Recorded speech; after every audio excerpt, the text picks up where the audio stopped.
Remember to invite your mind here to join your body, not have it be chasing around what you were doing before, or what you're doing later, but just being here right now.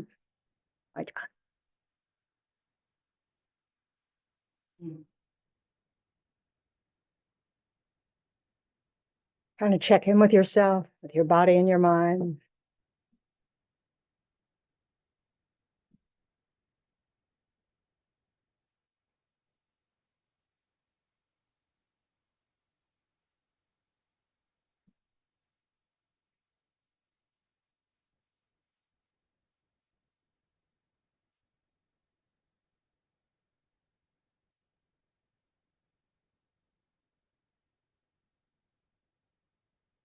And bring to mind the reason you decided to show up today. And based on that reason, generate an intention to use your time well.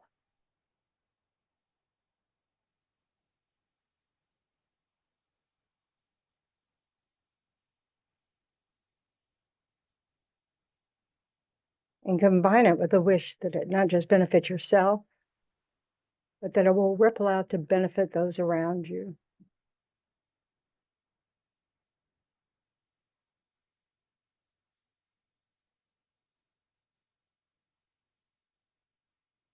Let's recite the four measurables on page 34 in the text.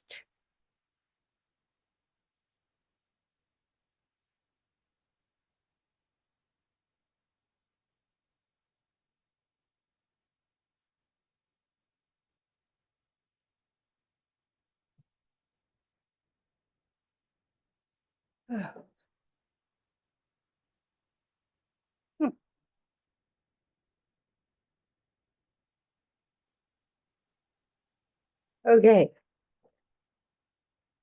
It's slowly but surely.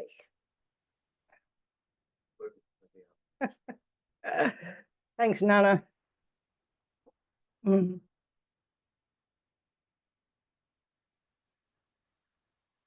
So bring to mind, people that you care about, people you're worried about,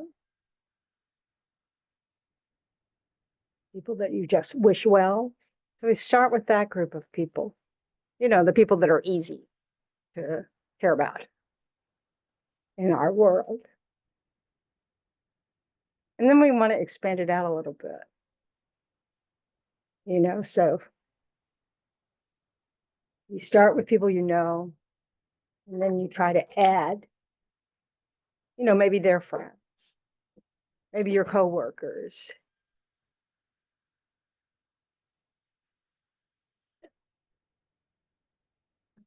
Just keep spreading it out to a bigger and bigger. You can even spread it out to like Florida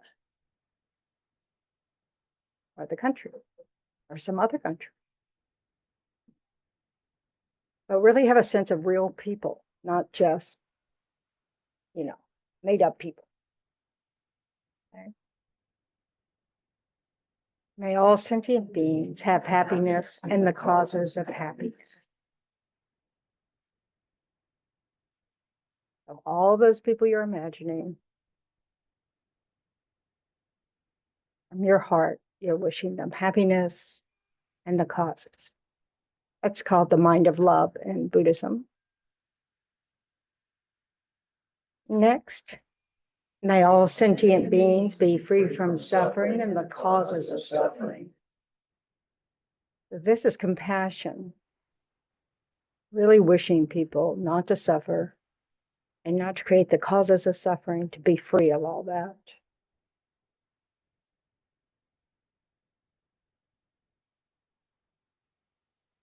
May all sentient beings be inseparable from the happiness that is free from suffering. So this is not only rejoicing in the joy of others, freely rejoicing, no envy, no jealousy, but it's also the wish that they reach a state of happiness that's never separated from happiness, that it's a state of liberation, of enlightenment. There's no sorrow ever again. And then finally, may all sentient beings abide in equanimity, free from attachment for friends and hatred for enemies. So this mind of equanimity is where we're really trying to go. In our practices, when we meditate on these things, we start with equanimity. We try to develop a mind that's not concerned whether someone helps us or hurts us or agrees with us or we know them or don't know them, but just is this idea that wouldn't it be wonderful if all living beings had happiness, were free of suffering, were liberated from this cycle of suffering?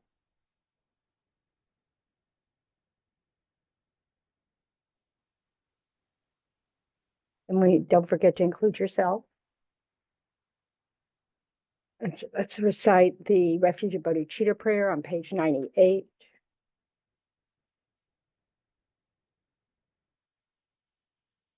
I go for refuge until I'm enlightened to the Buddha, the Dharma, and the Supreme Assembly.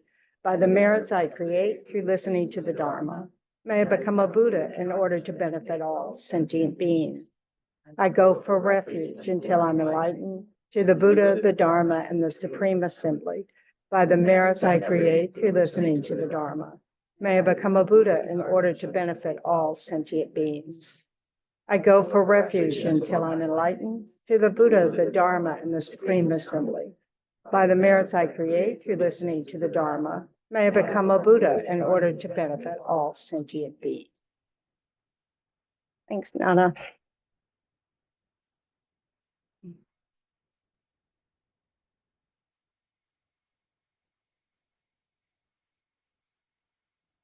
So how are people doing on growing their compassion?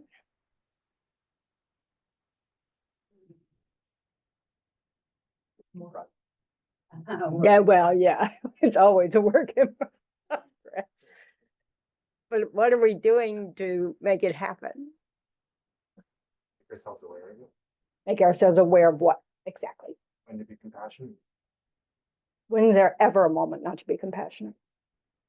Yeah. When you have need, how about compassion for yourself? Yeah, let's make it aware. Yep. But I mean, this is the thing. Compassion's always a good response. There's never a time when compassion's not an appropriate response.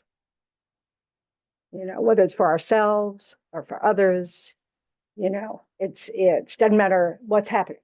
You know, it's that the idea of wishing them to be free from suffering, wishing ourselves to be free from suffering, is a habit we want to have 24/7.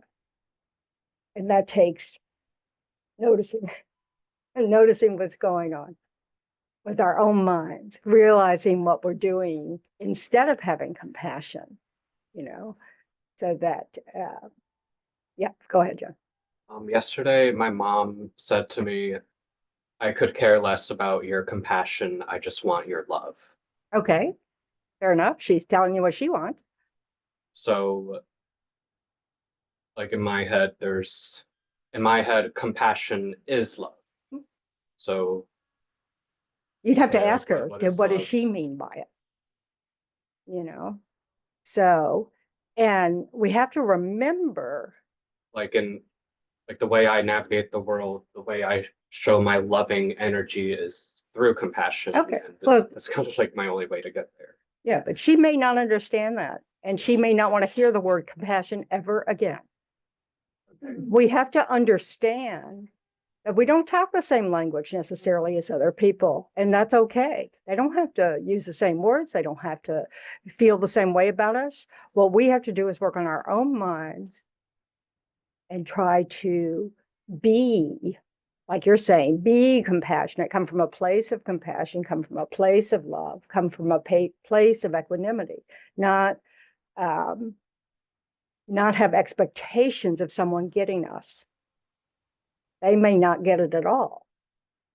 And our job is not to educate the world. Our thing is to help be a condition for people's happiness and not suffering. Yeah. And sometimes, depending on the words, they might touch open wounds. Yeah. Or they may just be sick of hearing it. You know, beginning Buddhist can really annoy people.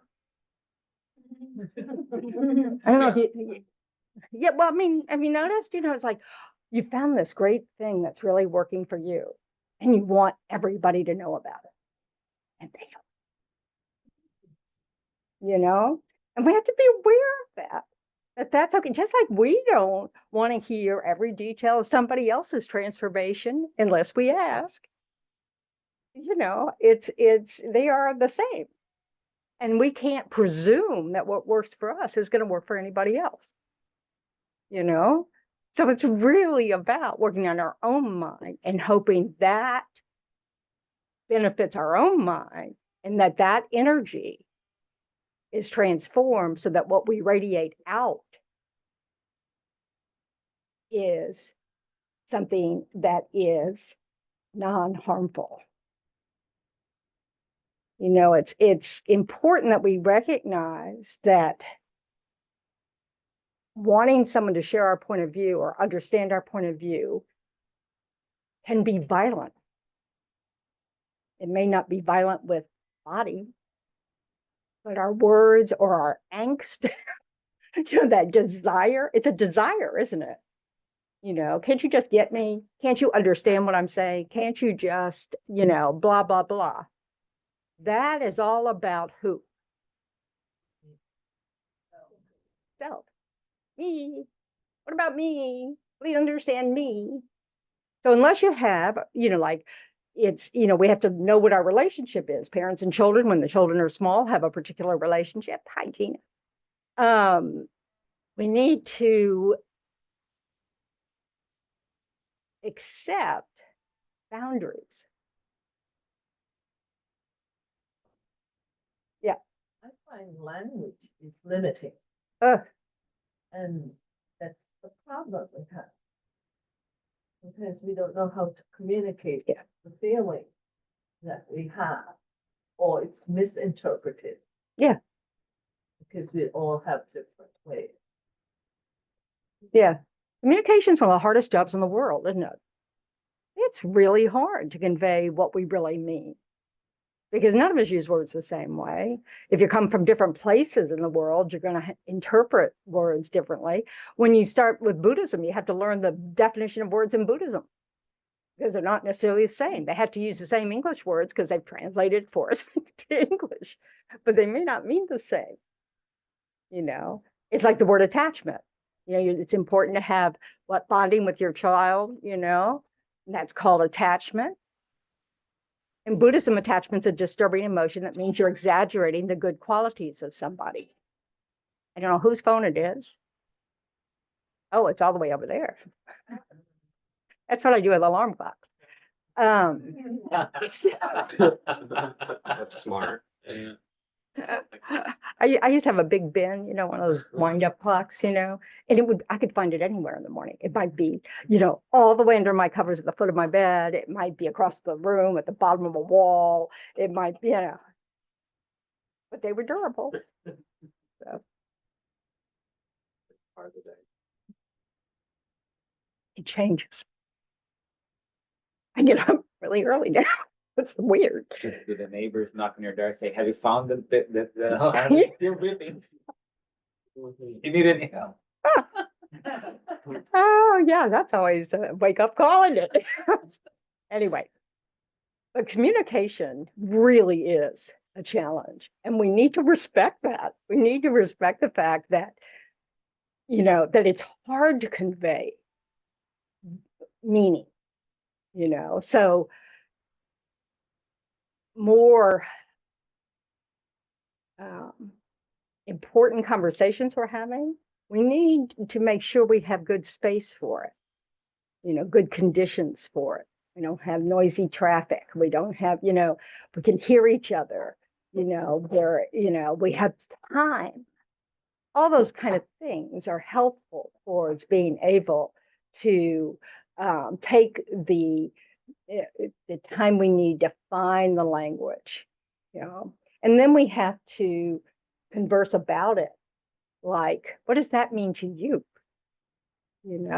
So that we can clarify when we're not on the same page. The other day, someone sent me a text saying something about high humidity. And I went, yeah, the humidity's gone up today, it's high humidity everywhere, but that's not really what she meant. She meant I can smell mold. Now- She did that. Huh? Humidity and mold. They're related, right? But that's not what it meant. I mean, I feel like, Florida is the capital of humidity, and I came from New Orleans, so that's saying a lot. So, but to me, mold is a very specific, it's like, okay, danger, danger. So, but I just didn't get that, So I missed the import of what she was trying to say, not just that it was hot and sweaty, So, I mean, I wasn't with her. This was texting, so that's always a really perfect condition for mistakes. Example, how we misconstrue Yeah. each other. Yeah, so I'm thinking, yeah, you're right. It's human. No big deal, right? Business as usual. Wrong answer. So, I never heard from her again. Anyway, so the point is that not that we should give up trying. We just need to accept, and we want to look for clues in people's body language and expressions, like they're reacting in a way I don't expect. Maybe they don't understand what I'm saying, so that you can check up. You can kind of go, and just explore further. It's so important, especially when you're talking about feelings and meaning, to, and be okay with, I don't think we're talking about the same thing, and sometimes you have to set it aside and bring it up later, at a different time, because, you have to think about that. And it's okay to say, I need to think about that. They may not respond well to anything you say, for that matter. It's okay to create your space and apologize. I'm sorry if you need an answer right away, but I need to think about that for a bit, or for a day, or for a week, So it's just, it's wanting an outcome like someone getting this right away is understandable. It's just not realistic, and it can keep us from noticing when that's not happening. That's our expectation, as we think we're being plain as day, then we're obscuring what might be going on. It's just that expectation does that. So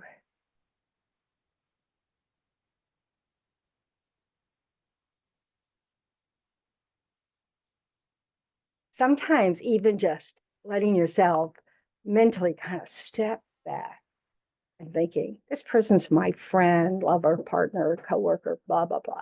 This is not an enemy. Maybe I'm not hearing what they're saying, and just step back and take any angst out of it. Not, if there's a catch for you, then you want to go, oh, wait a minute here. I'm acting like their understanding has to happen right now, this second, or da da da da da, and it's okay that it doesn't. That doesn't mean there's anything wrong with me and my ability to communicate. It just means we haven't found our path, because that's how arguments often start, is we're just really misunderstanding each other, and we get frustrated, and then we want to shake them and go, don't you understand what I'm saying? Yeah. And then it can blow up. And that's not at all what we intended to start. So we have to see when we're starting to get a little unbalanced, Yeah, yeah, Dee. So I think the technology is exacerbating that problem. And I find it works both ways. If I'm on the phone with someone and they said something and I'm absorbing it, is like a beat and a beat, and then say, are you still there?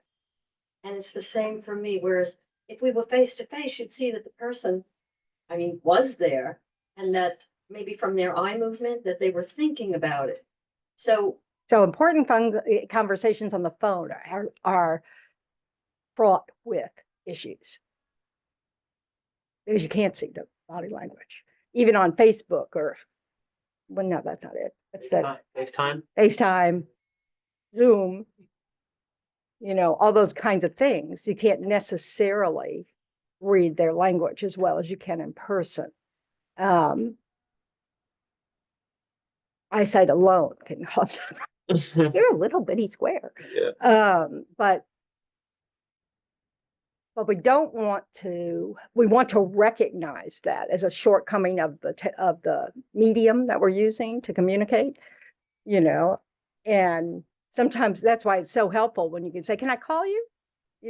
Is this, like if you're texting and I call, or can I talk to you later? Something so you can set up a better scenario for the conversation, it's worthwhile. And it's even worthwhile if you have to say, oh, something's just happened. I have to go deal with it. And, can I call, even if that's not true? See what I'm advocating there? Anybody freaking out? Okay. Yeah.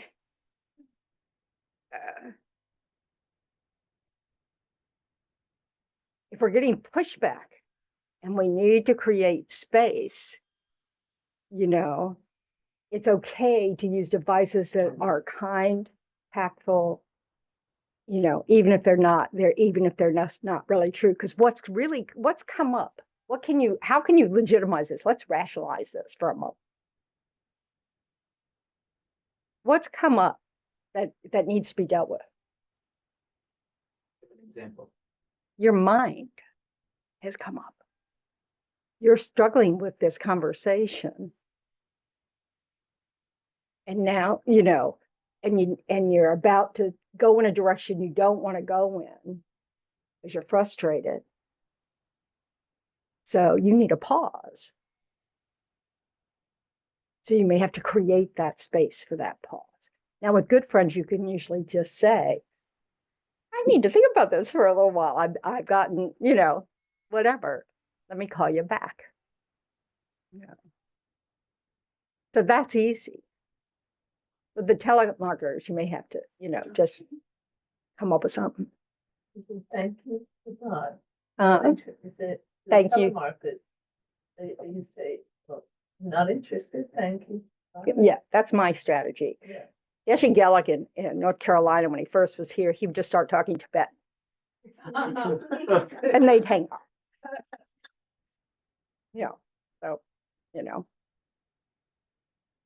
it's best to learn how to be able to navigate these things honestly and directly. But it takes skillfulness and remembering that other people have feelings. And sometimes when you interrupt a conversation with sort of like, I need to think about that can be abrupt to someone else. So we had to, and it may seem like, oh God, that's too much work. Yeah, it is. Because communication is one of the hardest things we ever try to do. So it's a lot of work. If you want to have good communication skills, you have to be able to pause, think about it, be able to listen to yourself, to be able to go, how did that sound?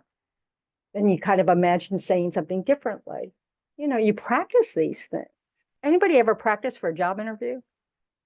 Why is that more important than your friend? You need it to survive. You don't need friends to survive. This is the thing. It's Maslow's hierarchy. Yeah, well, but I mean, Maslow's hierarchy never held up. I did a graduate paper on that. It never held up in research. No. So, we have to really, understand that we set priorities. Now, it's true. If you have an interview tomorrow, what do you want to be working on today? That interview. Maybe you're not calling all your friends. Oh, But we want to understand that just like sometimes we have to practice for an interview because it's important to us to, to do well, we want to do the same with our relationships. Because often, what we do instead, is we're really casual once we get home. It's like, these are my closest people in my life. I don't have to treat them as well as I treat other people. And that is a huge error, one that I know personally very well. That's not a good plan for long-term relationships. We want to nurture those especially.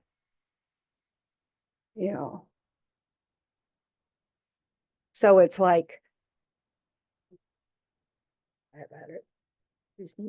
I can adjust my neck. So, I think when you start interacting with someone, or you already have interactions with someone like family, relatives, or just a new friend, it's important to think like on a long term. So if you start creating a relationship with this person that like tension could become normal sometimes, it's difficult to go back later because you already say, hey, with me it's okay to be upset with me when you talk to me, or cut me off when I'm talking and things like that. So I believe that first approach is important to set like, hey, I believe this is a better way for us to communicate. How about if we start with this way? If it doesn't work, we adapt later. But I mean, it depends on you too. Because if the other person starts behaving on a way, but you don't get upset with that and you set the tone, maybe the person goes, oh, maybe this is not the best way to proceed. You know what I mean? yeah, I mean, we can try to train others. Yeah, I'm absolutely. not trying to train, but I mean, Sorry, Hernan, that's I'm not- exactly what that sounds like. I think you're right. That communicating our styles, saying maybe it'll help if we do this, is absolutely something to do. But having any expectation, I'm not creating okay, expectations. that's important because it can be so easy. Like, so what you said about how it may not work out, and so you try something else is critical to hear, because that flexibility is so important to convey that, and also conveying that it's not you, it's us. That this what we're doing now is not working for us. So let's try, this. Maybe this will work, So I think it's just so important to frame it from, the fact that it's a combined effort. And whatever that effort is, we have to find our way, again, a combined effort to how we can work through this. It's not, one person may come up with the idea that works for both.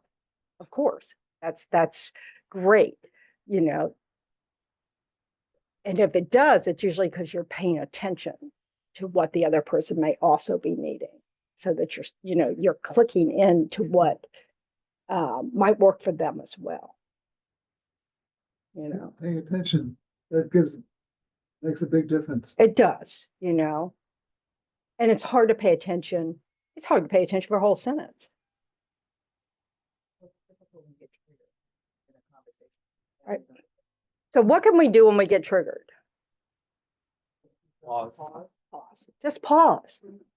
Bro, oh, I can see that button's been pressed. Now, you don't have to admit that.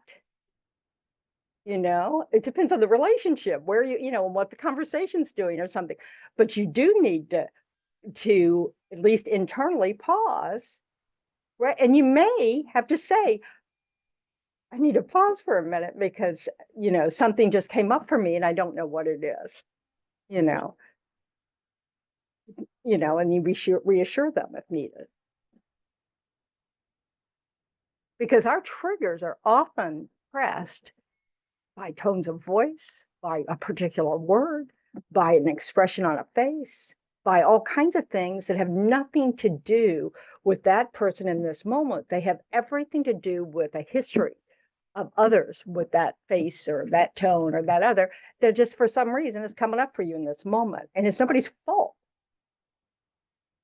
You know, it's not, we can't, when those things arise, it's not like they've arisen. We got to deal with it. We can't prevent that.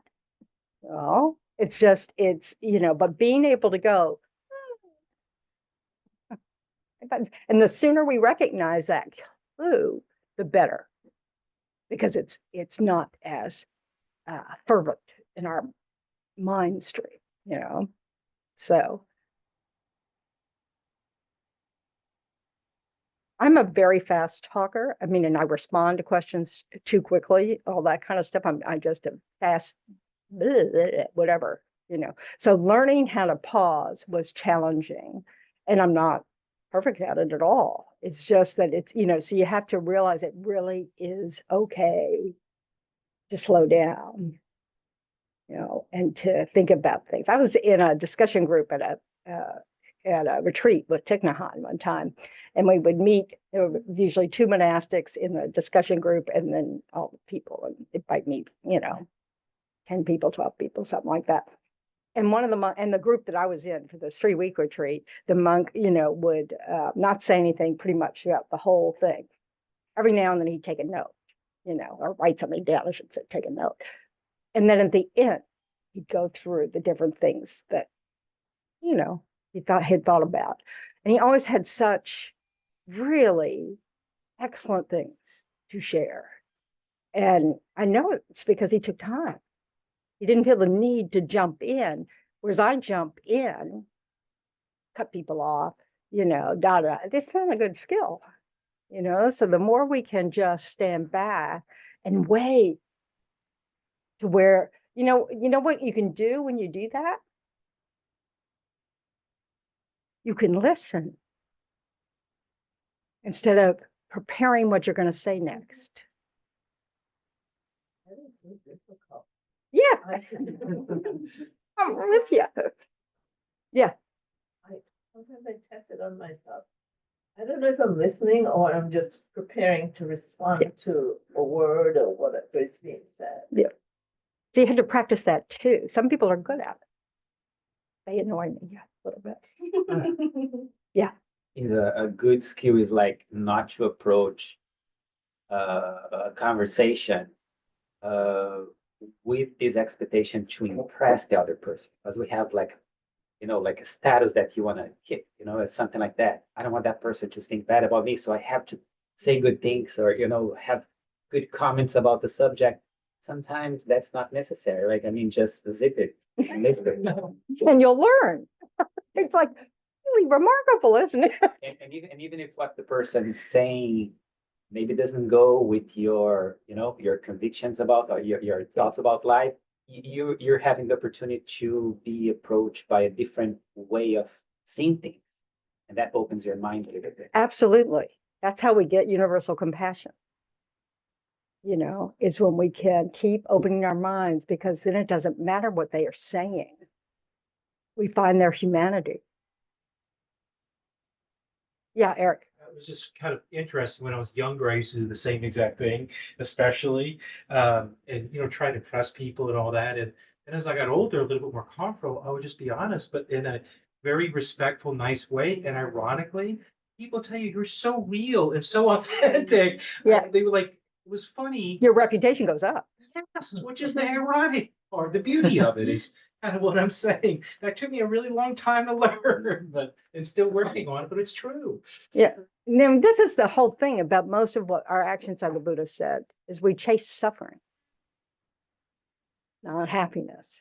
What we mistake, like status or all these things that we think, oh, that's what's important in this. I've got to control how I respond, how I say it, what words I use, da da da da. Is a path to having good status and da da da da da. Whereas actually, it's not true.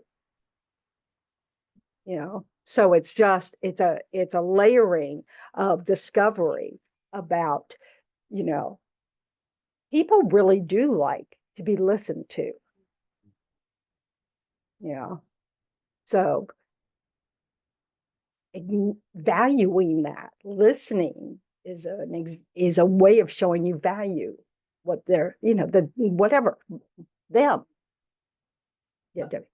A friend of mine started, I don't know if this happens to other people, but a friend of mine started sending me these very long texts that are quotes from a website that he finds meaningful. Right. And, the first one I read, I thought, oh, just like new age stuff, and I, thanks.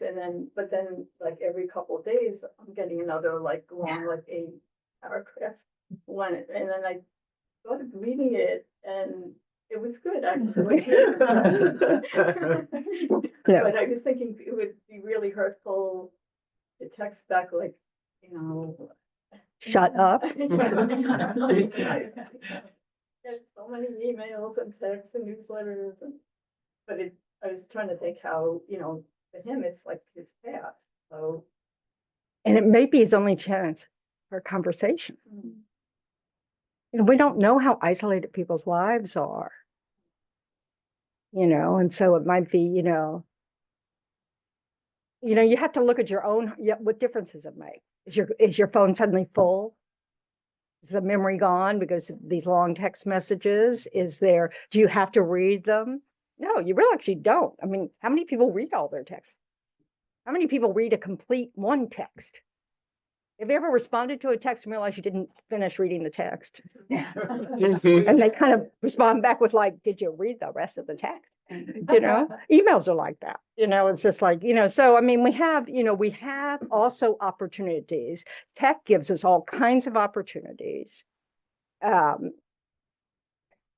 So we don't want to throw them out just because we don't like all of them. It's just, because I mean, I don't know. You have any friends that don't have a smartphone? There's almost nothing more annoying these days than having a friend that you can't text. The meetings change, the time of the meetings change. But can you reach them? No, unless you call them, but they might be in a different meeting and I find texting very, very convenient. I don't like it. It's not a way of like getting to know anybody or anything, but as far as a bulletin board, I find it very helpful, but I understand why someone would choose not to do that. I just wish they weren't my friend. I'm kidding. So anyway, so John, did you have something you want to say? Yeah, like about communication, just I live with my parents still. They're the only people I communicate sometimes in the whole day. Yeah. And I've been practicing these just like listening and just kind of looking at them kindly while they speak. And That's good. one thing they say that immediately just pulls me out of my peace for maybe the entire day is, "Are you okay?" Like they think I'm acting like not like myself, Okay, so but when in reality I'm never more like myself. so how can you deal with that? Because you may not be able to change them, and it's not really your job to change them. So what can you do when they ask you that in your mind? What kind of thoughts what conversation can you have in your mind to make it no big deal? Like in my mind, like when they ask that, I think they just don't like what I'm doing. They just want me to change. Well, you could shut that up. Yeah. That's a question you could ask. Are you worried about what I'm doing right now? Or, you can find out. You can ask that question, Yeah, but They just should I just stop do, asking but- it. but like their answers are so like abstract. Like, oh, you've been acting like this way instead of that way these past few days. But like in my head, I'm not really sure what they mean. Like I'm just existing and. So it's okay You're for you to upset. just say, okay, I'm fine. I'm good. I mean, that's what I'm doing now. Okay. I just want them to believe it. Well, but that's not under your control. We really It's have to, not. we have to I depend, my survival depends on that. well, then it's really not under your control. So, this is the thing, is that you can instead look at it from a different perspective, how kind they are, that they care about how I'm doing. and that things that are outside of their norm, they don't understand, so they worry that maybe I'm not doing okay, and that's, that's good parenting, asking the question 300 times a day, maybe not so much, but none of us are perfectly skilled. So, it's a way of finding your peace with them asking, not a way of trying to figure out a way to control them from asking, because that we don't have control over. So expecting our That's great. external things to change in order to be peaceful or content or happy or not annoyed is not realistic, because we can't get in the heads of other people and say, please read my mind. I'm fine. I'm okay. Don't ask. We can't do that. We'll have to do that. Yeah, one way. Yeah, but that's that if only mind. If only I could do that, I'd be happy. If only I do that, they wouldn't annoy me. And that's not effective. And all do that from time to time, don't we? We just think, if only they just go away. That's how I feel about sharks. If only they just weren't in the ocean, and those big stingray things that are scary. I don't want them to die. I just don't want them to exist. That's just pointless thinking. Or fruitless fatigue. One of my favorite phrases I saw in a translation one time. It says fruitless fatigue. But we can work on our mind so it doesn't bother us. That might be, I'm not going swimming in the ocean. That might be one strategy. But when the thought arises that sharks shouldn't exist because so I'm not afraid, then you can start to see how ridiculous our self-cherishing. Yeah, they may feel the same way. These bathers keep coming in the I ocean. know, and they won't even let us feed on them. I mean, like they resent the fact that I see them as food. That's me. I've never seen Sharknado. Sharknado. I don't even want to know. So anyway, I don't want nightmares. So, and that baby shark song. Okay. So, Pulls you out. just Google it, or don't. Yeah, don't do it. You'll be better off that. It's a catchy tune. So anyway, but the point is here, so communication is difficult. Communication with expectations is impossible. You're putting like a hidden agenda in the communication, so that your communication once again becomes an emotional contract. You're supposed to talk like this. You're supposed to do this, and you're not cooperating. I could swear we signed that contract, which is not true.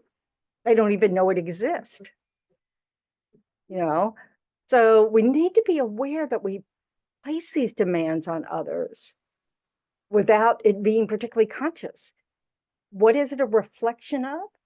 Our self-centeredness, our wanting things to go our way, with our style, with our preferences, all that kind of stuff. And it manifests in these ways of, demanding things out of people that are not reasonable or realistic, and also completely hidden.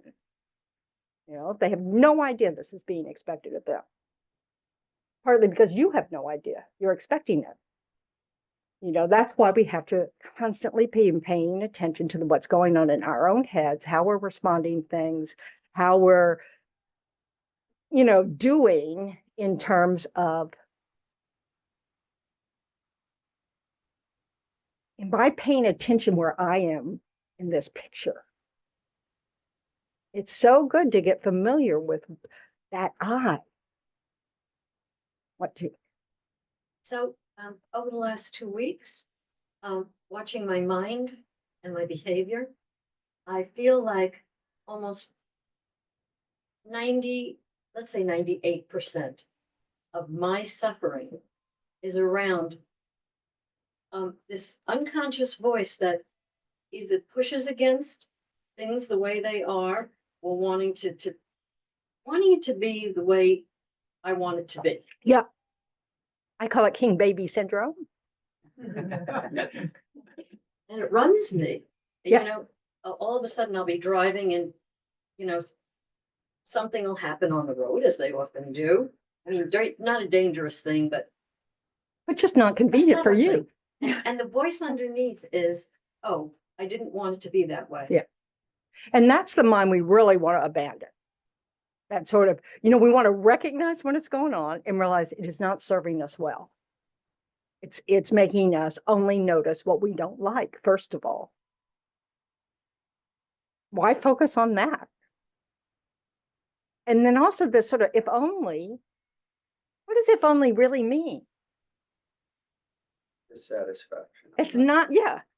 I don't like this. Yeah. And it's like we think that if we're saying if only, it's happened, hasn't it? Whatever it is that we're going to say, if only we wish it hadn't happened or didn't work that way or da da da da da. Well, it is. And so that resistance to what is a huge piece of our suffering mind.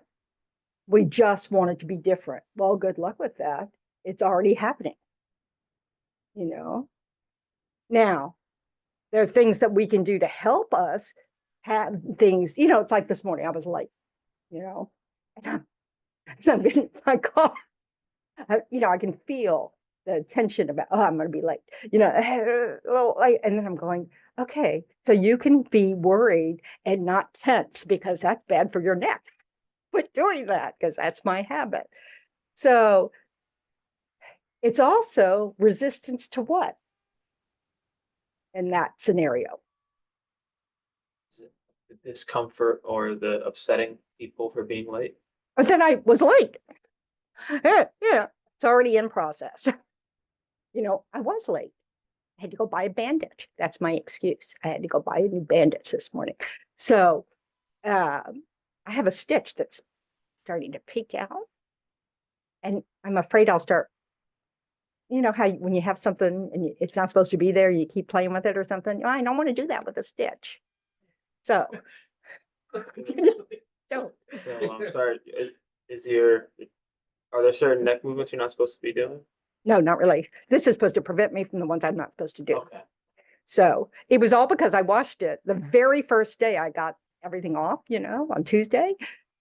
And I got home and I could take a shower for the first time in quite a while, 2 weeks, I guess, and I washed my neck and this little thing went, and I went, probably not good. But nothing really happened. Then 2 days later, I went, there's a stitch coming out. I might see the doctor tomorrow. So anyway, so the point is, I had an extra errand to do, so that made me late, and there's nothing I could do about it, right? I could run up the stairs instead of walk, that would have been stupid. So, because my elevator's been out for a week, but or over a week. Anyway, so the point is that this resistance, and as if like our response to it, that visceral, that fear of, oh, I'm going to be like, blah, blah, blah, which is pointless, isn't it? What do I have to be afraid of? I mean, I even told myself in the car, it can't start without you. Get over it. It's da da da. But my habit energy of wanting to speed, of wanting to run yellow lights, all that stuff was there, and I had to not do that. But it's just, and then I thought, oh, I bet you I catch a trick. What's that?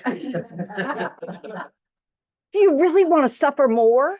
We need to see these habits in our minds where we realize I am making myself miserable here because it's totally not necessary, and we can learn not to do it because we can spot it and go, I'm not following this conversation.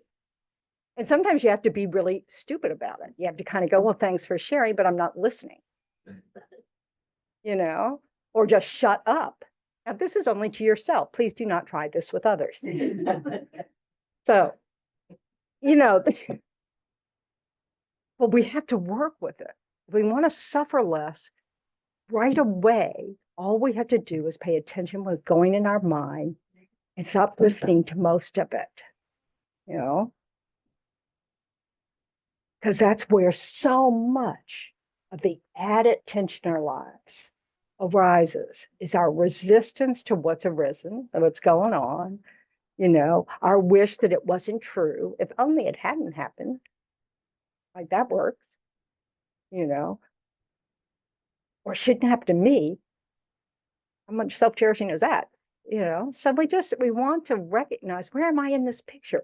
What am I thinking that makes me think that it should be different than this? And then you'll see that self-grasping I that thinks the world should cooperate with you.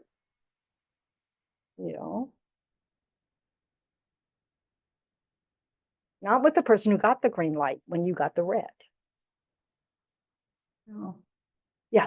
Isn't recognizing it as well help deflate the suffering? For example, like on the way here, I don't drive much anymore because I work from home. Yeah. So I always like to be the second fastest driver, and I get stuck behind somebody and everybody. So I'm sitting there, and my instinct wants me to go around and start driving like a crazy person. But I had to sit with it and recognize it. Yeah. And it was very challenging, but it did deflate the suffering. That's the thing, is it's actually providing a solution to the suffering. So it takes effort, and it may not be easy to do because we're not familiar with it, but it sure beats the mind, Yeah.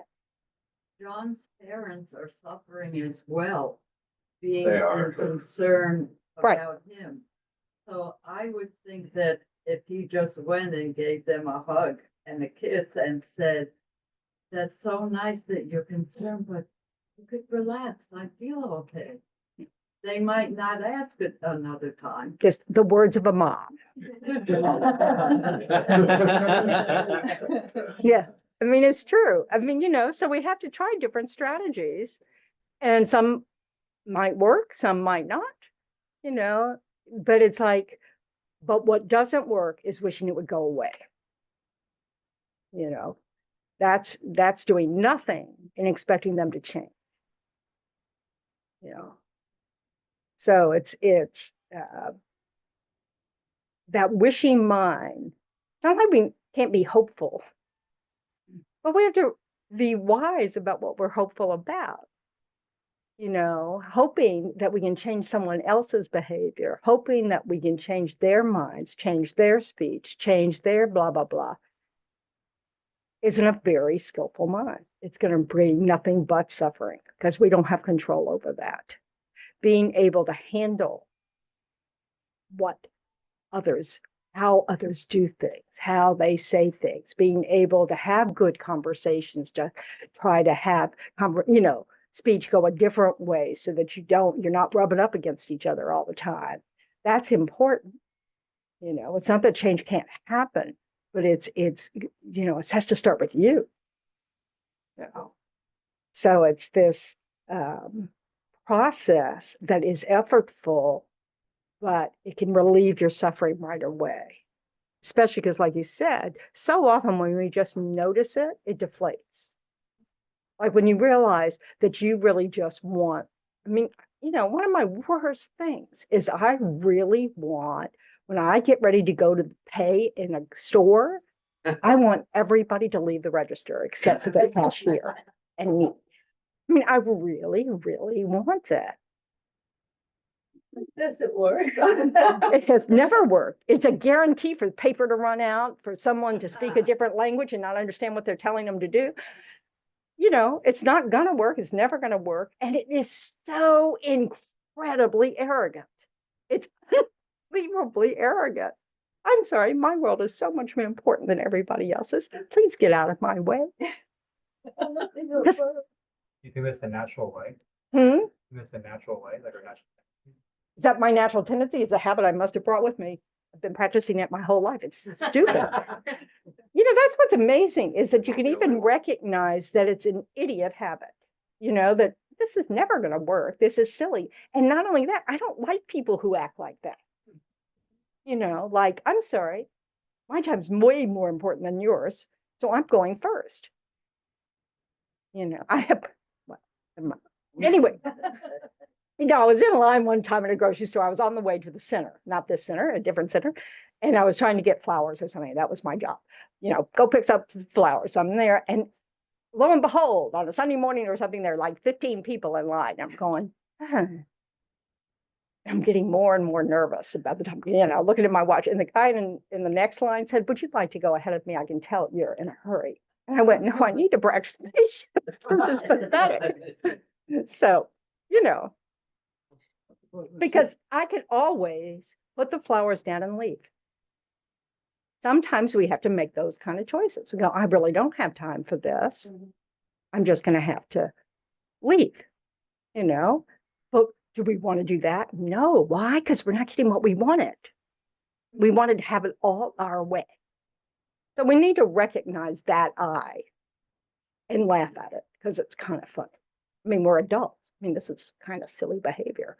So, developing a sense of humor about your habits that are totally unskillful, and if as long as you keep your mouth shut, aren't even hurting anybody else, but they're hurting you, so let it go. Let it go, So.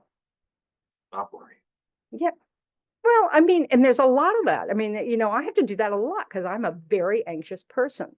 I'm sure that's part of my impatience energy, that it's just this, they all fit together, So I have to work all the time on that part of your brain is firing and there's nothing that you need to run or defend yourself against. So don't listen. So you want the people to go away in that line. Just very simply, stop taking showers. People will get out of your way. Yeah, not me. But then you cause suffering to those who smell you. Yeah.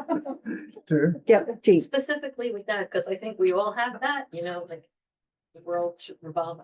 So I kind of try to turn it around because I realize it's a really horrible, ugly thing and I'm wishing people badly. So sometimes what I do is I will purposely look behind me. If the person doesn't have a million things, I'll ask them if they'd like to go ahead of me. And that way I increase kindness. I realize that you have all the time in the world, actually, if you. Or you just leave. If you don't have the time, you just leave. I do that all the time because I think that's a really good strategy for letting go this need to go first or to get out of there fastest or whatever. I do that too. I think, and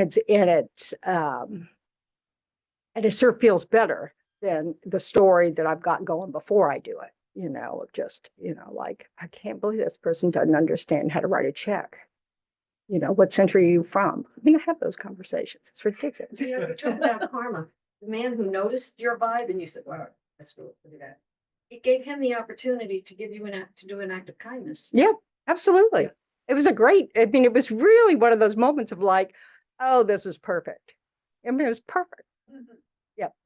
I just want to thank you for sharing the stories of your struggles because when I come in here, we do all the prayers, I think, oh my God, I have so much work to do. And you think that no one else thinks the same things like you do. And you have that self-talk like, oh God, I'm such a horrible, impatient person. I should do that. And if you're struggling with this too, that makes me feel so much better. That's not that you're struggling. That came out wrong. No, I agree. I'm not the only one. If you're struggling with them, I think that's one of the most important first messages is to learn that we are all the same. And in the way in which we struggle may have a different flavor. It may look a little differently, but we're all frustrated by, this existence, because we are ruled by desire, and we want things to be done that meet that desire. And the world does not cooperate. This is what the Buddha said. The Buddha said, we think, we have this idea that we're the center of the universe. Everything looks like that. I'm certainly the center of this room right at this moment, So, but every one of you has the same view. It's just like, oh, okay. So we need to be able to recognize that it's not weird we think that, it's ignorance. It's that comes from not understanding how things actually are. And we need to understand that the more we can accept the interdependence of all of us, that we really need everybody else. and that, thank goodness, they're other people, that will help us less and less see us as this separate individual thing going through time. We're actually all literally in this together, and everything that you do affects the people around you, and they all affect the people around them, and they all it's just on and on and on and on and on. So forgetting that this room is full of people that all had the karma ripened to be here at this day, at this time, and we can't even imagine how many causes and conditions that took over how much time, how many lifespans even, and this could not happen like it is in this moment if we weren't all here. Everything is dependent that way. If we have a little bit of insight because someone said this, if they weren't here, that wouldn't happen. And so it's like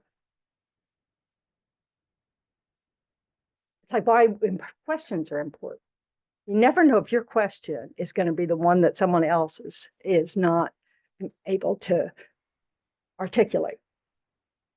So go for it. Ask the question. It's because that might be, it may turn out to be the best gift you give to someone else. And I remember one time I was walking up a hill for a different retreat, and it was a hill, and I had fallen, and so my knee was giving me trouble, and so I was going, why did it have to be up a hill?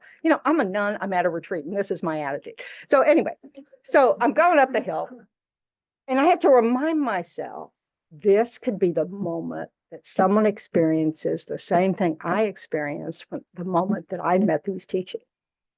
I went, oh my goodness, that makes sense to me. And I found a path in life. You just never know when you're going to be part of that group, of really helping someone in an unseen, indirect way.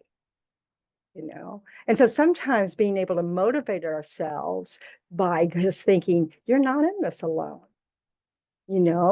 Your presence may matter. So you may not need the teaching today, but somebody else might, and your presence there might help. So that's why community can be so much more powerful than Zoom teaching, than reading a book, particularly reading a book. It's like reading the book's great, but being able to kind of take those words and see how they're working through a group is more powerful. So it's like I don't like,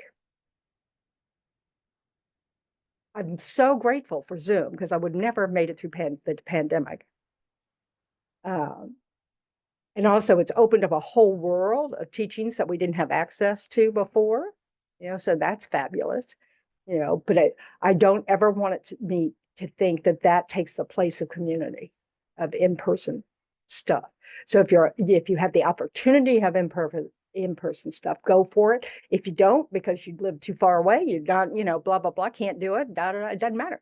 Then you join a group on Zoom. I mean, this is just, we're so fortunate to have these options. And we wanted as much as we can, and I'm terrible because I never look at the chat. So you have to just turn off your mic and speak. But it's that kind of, we're interrelated and interdependent, and it is important to remember that. So all the people standing in the line in front of you, they're not irrelevant. They're people in your life. They're the people that you want your energy to ripple out to benefit. Not to harm. They're not in your way. So the more we can see things and people as friends, part of this family. So one of the ways to help expand our compassion to go beyond just our friends, or the usual group, is to pick a couple of people that that you don't know at all, but like you recognize, you may even know their name. Maybe you work with them, maybe you, I don't know, take the same bus. It's, that you have contact with them, but you don't really know anything about them. Well, learn something about them. Talk to them. Be curious. Just expand your way outward. It's, what was it you were saying, Jean was saying, we really have time. When we guard our time so much that we won't make friends with new people, think how limiting that is. And so you miss that episode of whatever, so you don't, listen to your favorite podcasts on your way home. We need to recognize that our interactions with each other have the most value, so not reaching out to those that are actually available to us, because, we can't start a conversation with the people on the train that goes by, but we have lots of people in our lives that are just in the periphery, and we can bring them in, and that helps, so it's just another way of just kind of saying, because first of all, it's a risk, isn't it? We see that as a risk, talking to a stranger or an almost stranger. It's like, and so we want to look at what comes up for us. What is it we're afraid of? Because then we can work on that. Oh, they'll become a time suck. Okay, what does that say? Maybe you're too busy already. So, we just really, and yes, it's true. We can't be best friends with everybody because we don't have the time for that.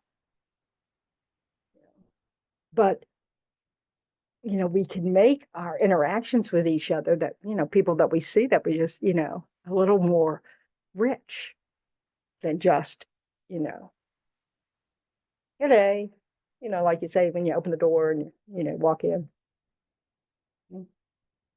I don't know, take an interest. My battery is not working. What's the difference between ignorance and delusion? Delusion arises from ignorance. Delusions are our states of mind that are, ignorance is one of our delusions, but ignorance, the not understanding how things exist, is the foundation for all of our incorrect states of mind. So all our anger, greed, impatience, unkindness, all our negative qualities, all those jealousy, all that stuff is coming out of not understanding how we exist. Because when we remove that ignorance, when we actually realize how things exist, there's no foundation for all the other garbage that comes up in the mind. It just won't come up. So it's the foundation for it. But delusions are all those different states of mind. Like, so when we say karma and delusions, so karmas are actions. We can also refer to the law of cause and effect, but the word itself, just karma, and the delusions, that's, our actions. The delusions are what drives those actions. And they rise out of ignorance. That's self-grasping, self-centered misunderstanding of how we exist. Yeah, Randy. I noticed that Nana's having trouble hearing you. She wrote a little note. Oh, on the chat. There's now a message on the chat. No, I don't think No, that's no, what she says. says. Whoever wants to speak to open the mic. Oh, yeah. The mic. Yeah, the Whoever people who are on on the chat. Zoom, to please, if you have a question, just unmute and talk. Don't wait for me to notice that you put your little hand thing, because I thought she couldn't hear you. no, thank you. Feel free to speak up anytime. So, yeah. How does Buddhism explain the existence of like extreme mental disorders like Habit. schizophrenia, bipolar, BPD? Habit. It's from past, like, if you try to listen. So if you take a certain state of mind, and imagine it in its extreme form. Like, so I was really upset when I was a teenager about the fact that I thought men had a more fair shake or better opportunities or all kinds of things, okay, when I was a teenager. And then when I was already a nut, I was old. I was reading a book by a woman who lived in Kabul during the Taliban, and she hadn't been able to go out of her place for 2 years, right? Her brother came home one day and said, was so upset. She asked him, what was it? He said, I had to go clean up a lab. And it was just nothing but female body parts. They just taken some women and chopped them all up, And I thought, where my mind would lead, if I keep thinking this, it's their fault because men, get a better deal, da da da da. If I keep going that, life after life, where could that lead? I could be like that. I could be like that person who decided, well, let's just cut them up, because that's where hatred leads. Okay. So there's a point at which that would be considered a mental illness, that kind of intense hatred of something, of anything, of group. Delusion's the same way. You could have all sorts of things. So it's just that you've created the cause to be born sometimes with even a physical, you're missing something in your physical needs, your physio, thank you, so that, there's nothing you can do about it in this life because your body actually, unless there are appropriate medications or whatever, but so you want to interrupt these minds when we have them under control, when they're very, when they're not like that. Because once they're like that, it's much harder, especially if you happen to be born in a condition that just allows you to go nuts, So, I mean, it's like, so that's the best example I can give you from my own experience, is just that we need to imagine what our mind would be like. So it isn't like somebody's fault. It's just what karma ripened in this life. But it comes from a habit of letting an incorrect state of mind become more and more frequent in your habit. It's so like addicts, in previous lives, their desire, their indulgence to their desires just kept going. They never stopped that, interrupted it. And so some life, they've actually got a predisposition to be able to be addicted to something, And then we can exhaust that karma and change. Yeah. So I wonder if your observation dovetails with mine. I've often wondered, I see someone homeless and look like they have some type of mental disease. They're never screaming nice things out. They're always, cuss words. Those are the ones you hear. Yeah. Or negative things. I didn't know if that was kind of dovetails with a disturbed mind. Yeah, like, have you ever looked at your mind and noticed like how judgy you can get, and you can da da da da da. Yeah, it's that mind only out loud.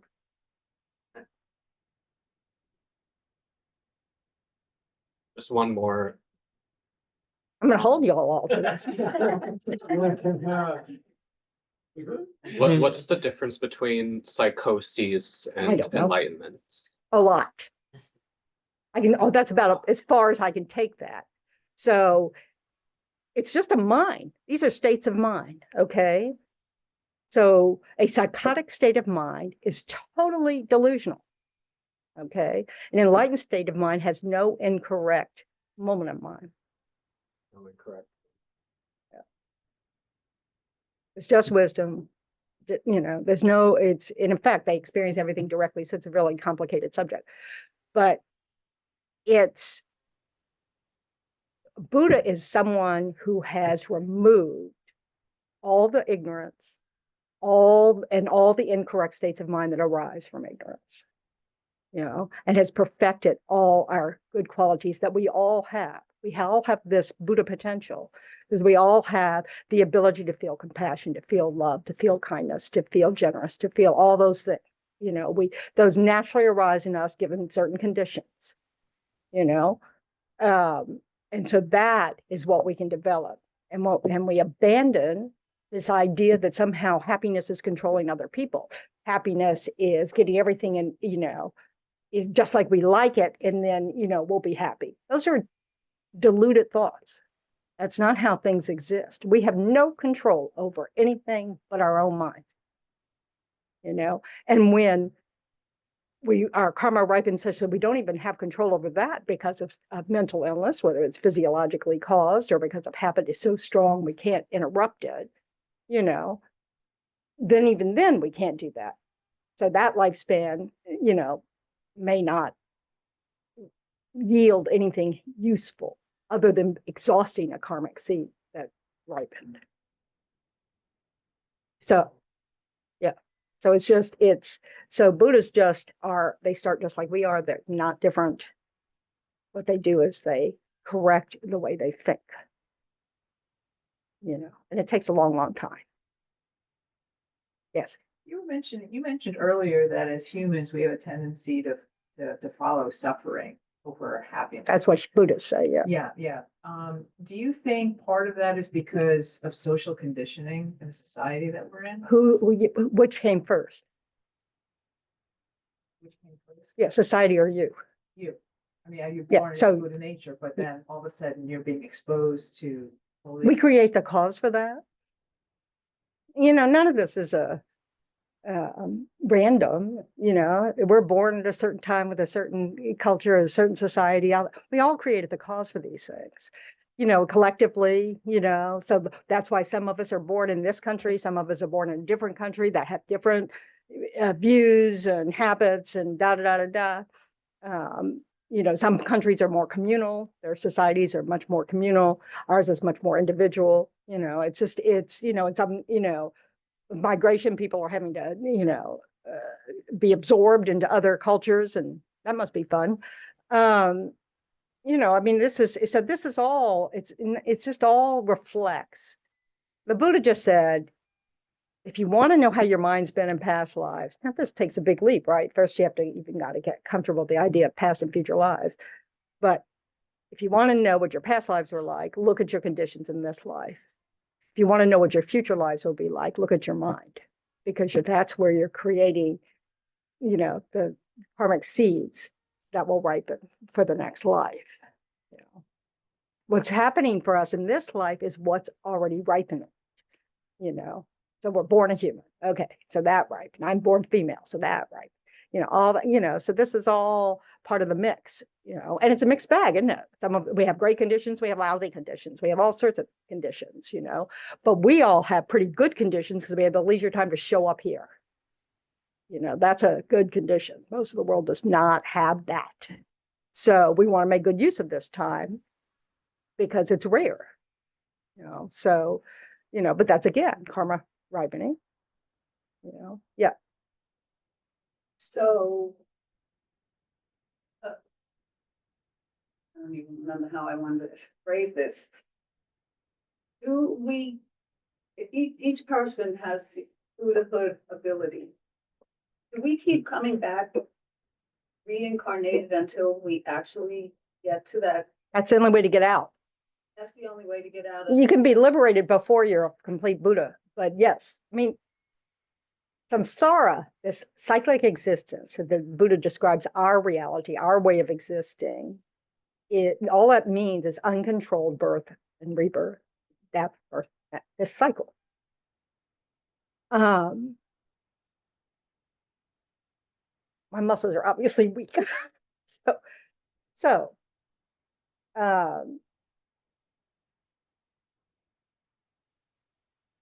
we can stay in samsara for eternity, just like we've been in samsara for eternity. There's no beginning to this. All of our little consciousnesses, the stream of consciousness has always existed, will always exist. It doesn't cease in Buddhahood. It always exists. The form of life we have, whether it's a samsaric mind or an enlightened mind, determines of what everything else that we experience. Aren't we all trying to become enlightened so that we can? Oh, I haven't noticed that.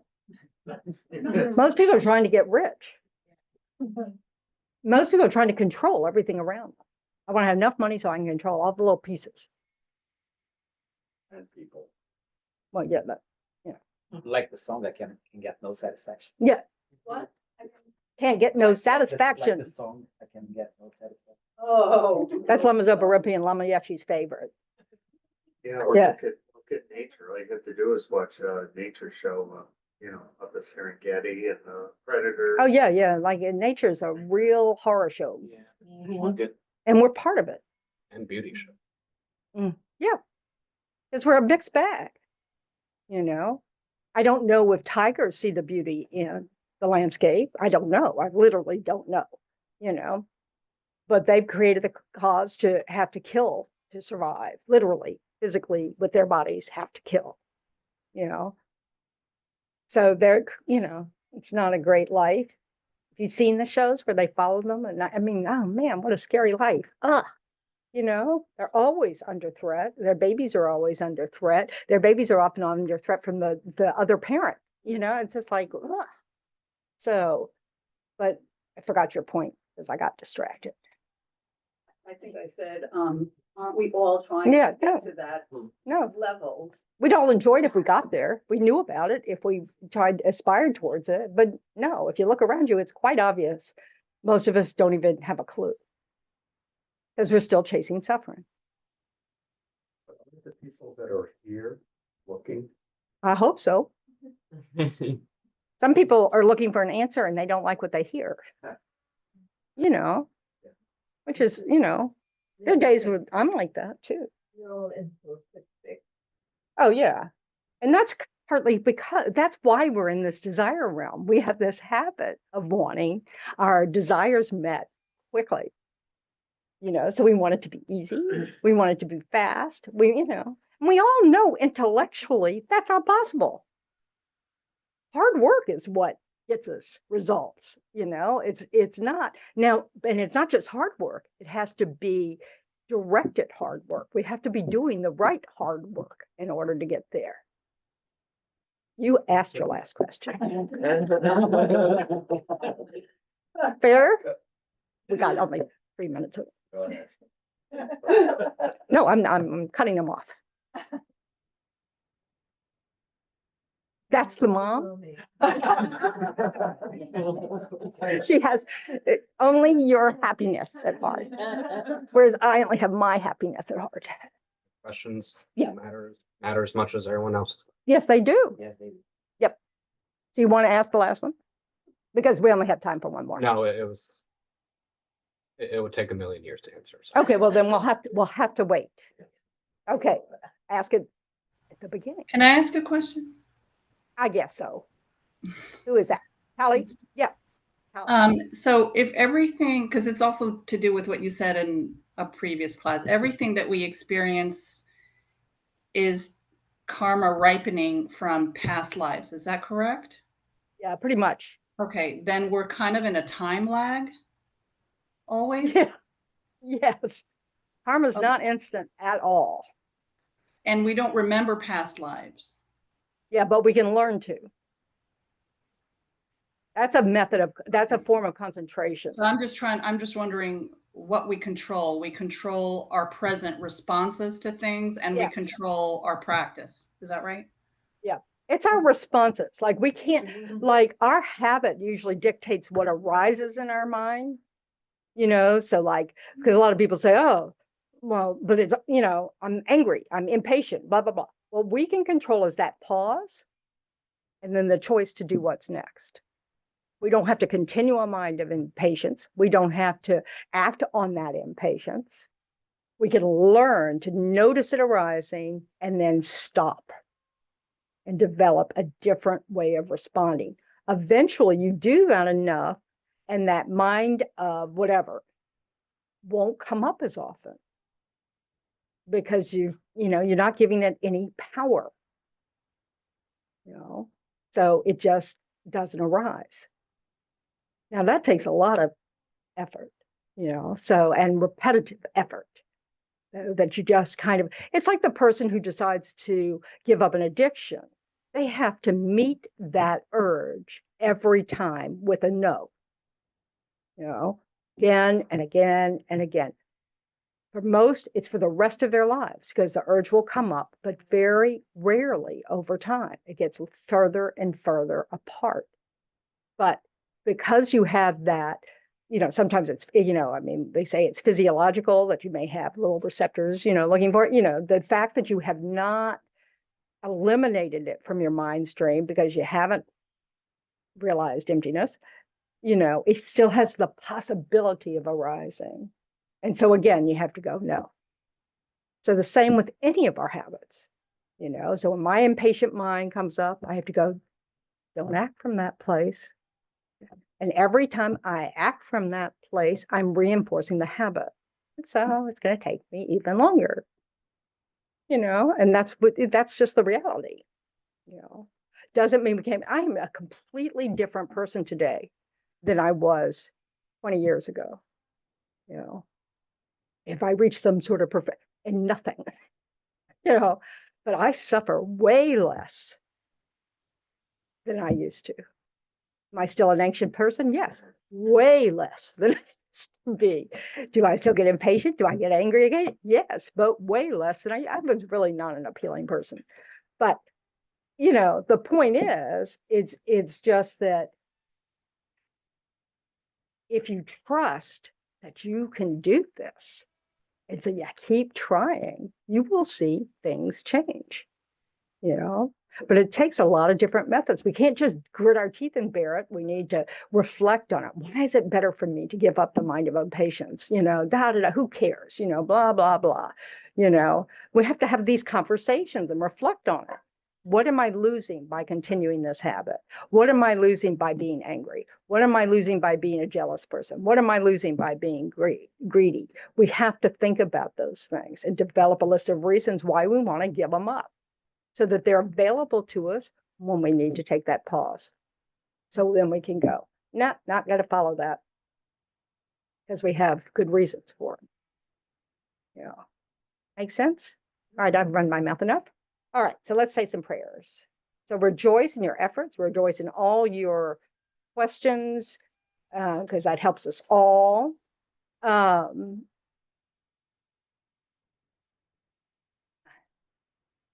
We have at 1 o'clock, there's the talk about pilgrimage with Venerable Tendron.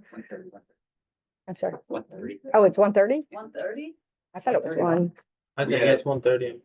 It's 1:30? Yeah. So have lunch? Yeah. And then come back. Okay. So right now, just rejoice in your efforts, all the different kinds of effort you've put into thinking about this stuff, because every time we work on our mind, that is really positive, because that's where change occurs. So we want to dedicate it to be of benefit to others, to help that mind of generosity and understanding our interdependence. So it's on page 240 something 6 in the text if you need that. May all beings everywhere, plagued by sufferings of body and mind, obtain an ocean of happiness and joy by virtue of my merits. May no living creature suffer. May no one be afraid, belittled with a mind weighed down by depression. May the blind see forms and the deaf hear sounds. May those whose bodies are worn with toil be restored on finding repose. May the naked find clothing, the hungry find food. May the thirsty find water and delicious drinks. May the poor find wealth, those weak with sorrow find joy. Pause.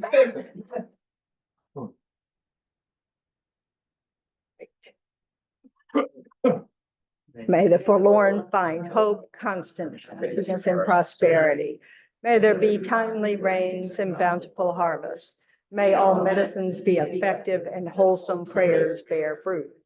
May all who are sick and ill quickly be freed from their ailments. Whatever diseases there are in the world, may they never occur again. May the frightened cease to be afraid and those bound be free. May the powerless find power, and may people think of benefiting each other. For as long as space remains, for as long as sentient beings remain, until then may I too remain to dispel the miseries of the world. And then on page 244 is the long life prayer for His Holiness, the Dalai Lama. In the land encircled by snow mountains, you were the source of all happiness and good. All powerful Chenrezig, Tenzin Gyatso, please remain until samsara ends. And then for the swift return of Lama Zopa Rinpoche, it's on page like 234 and it's in your book. It's glued in, hopefully.